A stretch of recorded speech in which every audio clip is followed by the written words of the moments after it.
Está começando mais uma academia e nós vamos acompanhar a exposição de um trabalho que fala um pouco da história do Brasil. Em 1964, o país passou a ter um governo militar. Qual foi o papel do direito nesse período? É sobre isso que o trabalho da mestre em Direito Cláudia Paiva trata, que vamos conhecer hoje na academia. Intelectuais, cultura e repressão política na ditadura brasileira, 1964 a 1967. Relações entre direito e autoritarismo. Dissertação apresentada ao programa de pós-graduação da Faculdade de Direito da Universidade de Brasília para obtenção do título de mestre em Direito. O estudo é de Cláudia Paiva Carvalho. E para debater o trabalho, recebemos a mestre em Direito Constitucional e professora substituta de Teoria do Direito e Legislação Social da Universidade de Brasília, Maria Pia Guerra, e o historiador e coordenador de pesquisa da Comissão Anísio Teixeira de Memória e Verdade, também da Universidade de Brasília, José Otávio Guimarães. Quero aqui agradecê-los pela presença, por aceitar o convite da TVX para participar do Academia de hoje. Claro, também agradecer a Cláudia. Muito obrigado, Cláudia. E olha, nós vamos acompanhar um resumo deste estudo. A dissertação investiga as relações entre o direito e autoritarismo na ditadura brasileira pós-1964. O debate tem como objeto a repressão política praticada a partir de inquéritos policiais militares e processos judiciais criminais conduzidos durante o governo do Marechal Humberto de Alencar Castelo Branco, entre 1964 e 1967. Bem, Cláudia, eu gostaria que você falasse da metodologia utilizada nesse seu estudo. Em primeiro lugar, quero agradecer o convite da TV Justiça, essa oportunidade de vir aqui debater o meu trabalho. E, bem, o trabalho ele se insere no campo de estudos da história constitucional e pretende compreender e manusear o direito também como prática social e como que ele atua por meio das instituições, né? Então, como o meu enfoque foi trabalhar com a repressão política na primeira fase do período militar, a partir dos inquéritos militares e dos processos criminais, esse recorte metodológico me enviou para um trabalho de arquivo, né, com a utilização de fontes primárias. Então, eu fiz um trabalho de levantamento desses inquéritos e desses processos no arquivo do Supremo Tribunal Federal, do Superior Tribunal Militar e no Fundo do Brasil Nunca Mais, que é situado na Universidade de Campinas.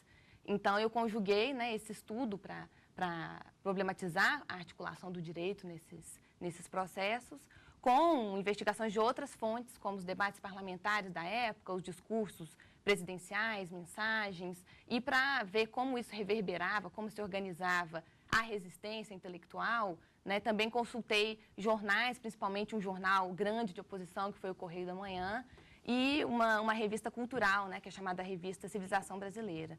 Então, esse trabalho de fonte foi muito importante como insumo mesmo da dissertação. Bom, a Cláudia destacou para a gente 3 obras que ela utilizou, compondo aí a bibliografia para esse estudo. Nós vamos acompanhar agora quais são essas obras.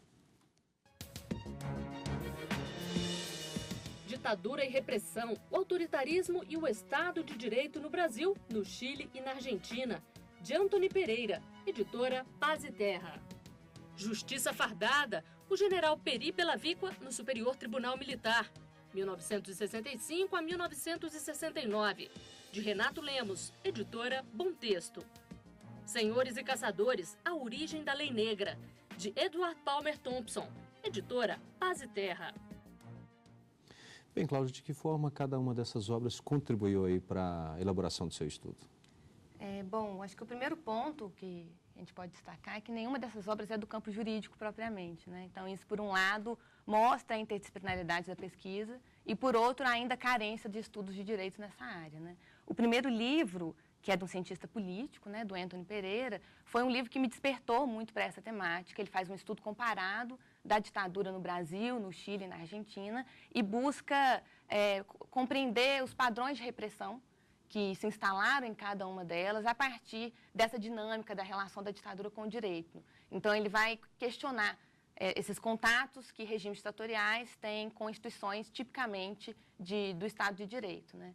O segundo livro, que é o Justiça Fardada, que é um livro organizado pelo Renato Lemos, ele traz alguns processos judiciais e decisões que foram tomados por esse general, que é o Peri Bevilacqua, que foi ministro do STM no período de 65 e 69. E é interessante porque ele era uma voz dissonante dentro do STM, por manter uma postura legalista, e isso acabava favorecendo, de certo modo, os opositores políticos que chegavam ao judiciário. Então, nesse livro, ele levanta um pouco essa compreensão do judiciário como algo que foi um instrumento da coerção política, foi um instrumento para a legitimação do regime, mas também foi um espaço onde as correntes divergentes da ditadura se confrontaram.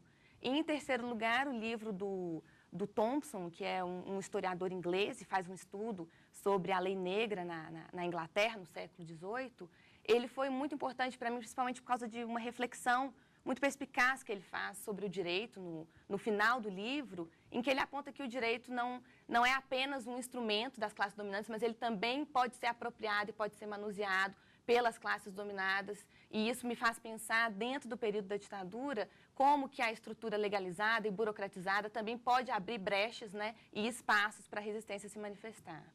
Vamos falar do trabalho em si? Vamos.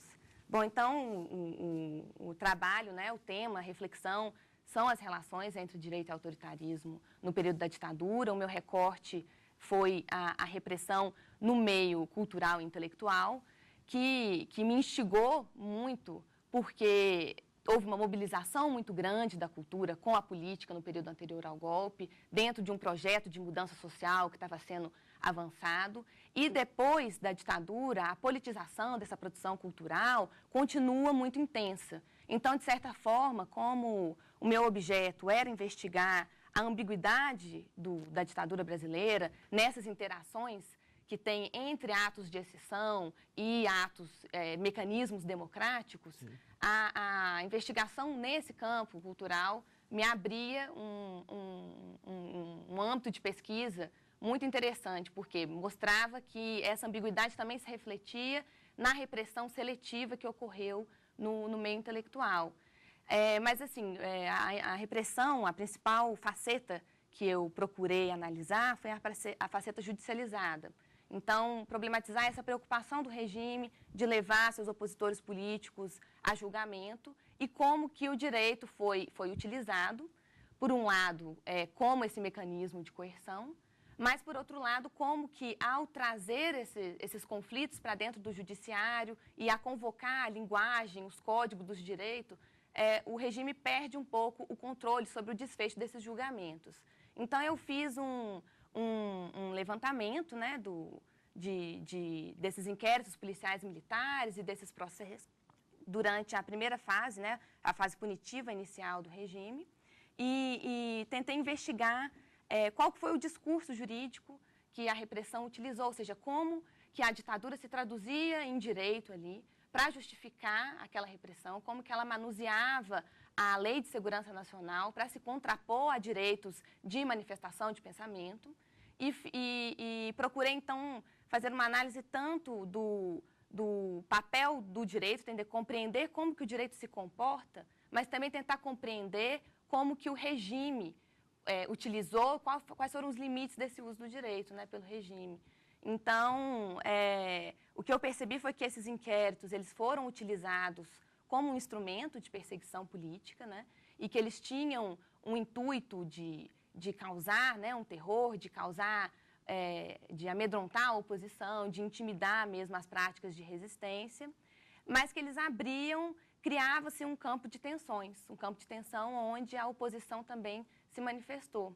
Então, por um lado, assim, o direito teve essa faceta de facilitar, né, de ser um instrumento da repressão. Por outro lado, ele abriu essa possibilidade de resistência, mas houve uma terceira função também, que é a função de ocultar, de mascarar um pouco a própria repressão política, porque mesmo as absolvições, né, os julgamentos, serviam como uma vitrine do regime para tentar se legitimar, tanto perante a opinião, né, pública interna, como perante a opinião pública externa.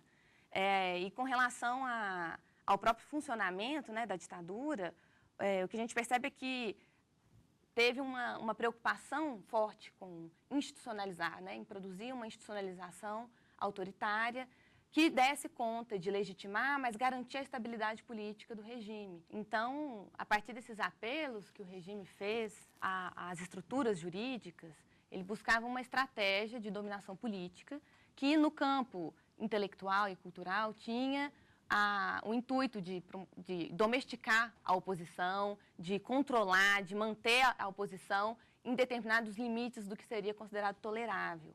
Mas a questão é que os usos do direito não permitiam que essa estabilidade se mantivesse. Então, daí a gente compreendeu o regime brasileiro a partir de ciclos de compressão e descompressão, ou seja, ele busca montar uma estrutura jurídica que dê conta de promover a repressão, mas ao mesmo tempo de manter essa estabilidade, mas, por outro lado, os usos que são feitos desse direito pela oposição desestabilizam esse domínio político do regime e fazem com que seja necessário o emprego de meios de força, de meios de arbítrio extralegal para conseguir retomar esse projeto de dominação política. Então, toda essa interferência, né, entre essas estruturas do direito e da política e como que elas buscaram dar conta de domesticar, né, a resistência, as expressões de esquerda no meio intelectual, forneceram um substrato importante, né, para essa reflexão que eu proponho no período da ditadura. E nós vamos fazer agora um rápido intervalo e em seguida estaremos de volta já na fase de debates aqui no Academia. Até já.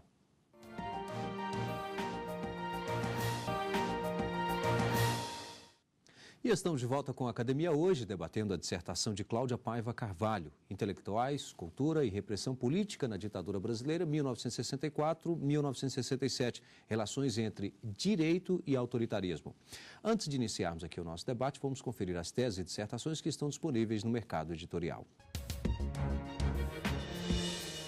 Do xadrez à cortesia, Dworkin e a teoria do direito contemporânea, de Ronaldo Porto Macedo Júnior, editora Saraiva. Licença de marca, aspectos jurídicos e econômicos de um contrato que movimenta bilhões de dólares anualmente, de Tiago Jabur Carneiro, editora Juruá. Lavagem de dinheiro, crime econômico da pós-modernidade, de Rogério Filipeto, editora Lumen Iuris. Bom, para dar início ao nosso debate, convidar a Maria Pia. Bom, primeiro eu queria agradecer a oportunidade de estar aqui, agradecer a Cláudia, o professor José Otávio, o REMAC. É realmente um prazer essa oportunidade de poder conversar e dialogar o trabalho da Cláudia, que é realmente um trabalho muito consistente, um trabalho de fôlego, é um trabalho muito interessante de ler, muito agradável de ler, além das qualidades teóricas dele. O trabalho da Cláudia é um trabalho de história constitucional, que é uma linha que eu particularmente gosto bastante. E é uma linha muito importante assim, para os estudos recentes de direito constitucional. Eu vou deixar a parte historiográfica, o professor José Otávio, que vai saber falar muito melhor do que eu sobre isso. E queria fazer uma pergunta para a Cláudia relacionada à teoria do direito constitucional mesmo. O trabalho da Cláudia, ele acaba... As fontes que ela utiliza são fontes judiciais. Então, a minha pergunta é mais sobre o poder judiciário da época. Acho que, em teoria, vários estudos hoje em dia acabam pendendo para um lado, ou eles trabalham uma cultura completa a partir da Constituição de 88, como se o STF fosse um novo ator, ou então eles trabalham com uma continuidade desde a criação do STF. Então eu queria perguntar para a Cláudia como que você vê o STF nessa transição, porque o teu trabalho ele trata mais do primeiro período do regime. Como é que você vê essa transição, como é que o STF enfrentou essa crise política de transição para o regime militar? Bom, agradeço muito pela pergunta. E ela levanta uma questão que é, de fato, muito interessante, que se aplica ao STF, ao Poder Judiciário de modo geral, porque o golpe de Estado, né, manteve o Judiciário em funcionamento e chamou o Judiciário a participar da repressão política. E o primeiro ato institucional, né, que é de abril de 64, ele prevê algumas limitações ao poder de decidir, né? Então, assim, o Judiciário e o STF estavam vedados de analisar os atos, chamados atos revolucionários, né? Que eram os atos de exceção produzidos pelo regime. E, por outro lado, esse ato também previu medidas punitivas contra o Poder Judiciário, suspendeu as garantias de estabilidade, de vitaliciedade, mas, no entanto, o Supremo Tribunal Federal, especificamente, se manteve incólume a sua composição no primeiro momento. E não há nenhum expurgo no Supremo Tribunal Federal no primeiro momento, né?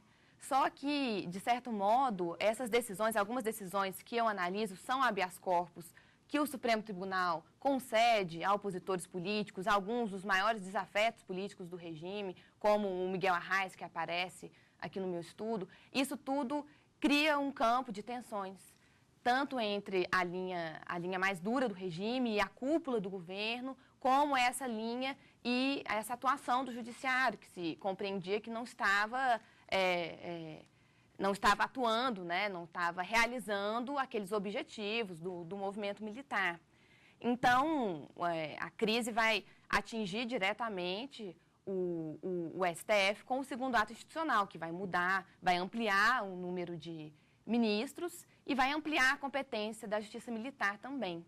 Agora, o que dá para perceber nas decisões do STF, do Judiciário como um todo, o que eu vejo é que, de certo modo, a existência de garantias formais essa existência acabou servindo como um trunfo para os opositores, como uma brecha mesmo para conseguir revogar prisões, arquivar inquéritos, arquivar processos. Professor José Otávio.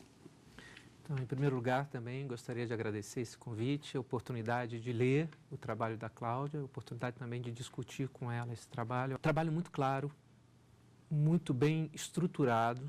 Eu vou falar mais do ponto de vista historiográfico, né?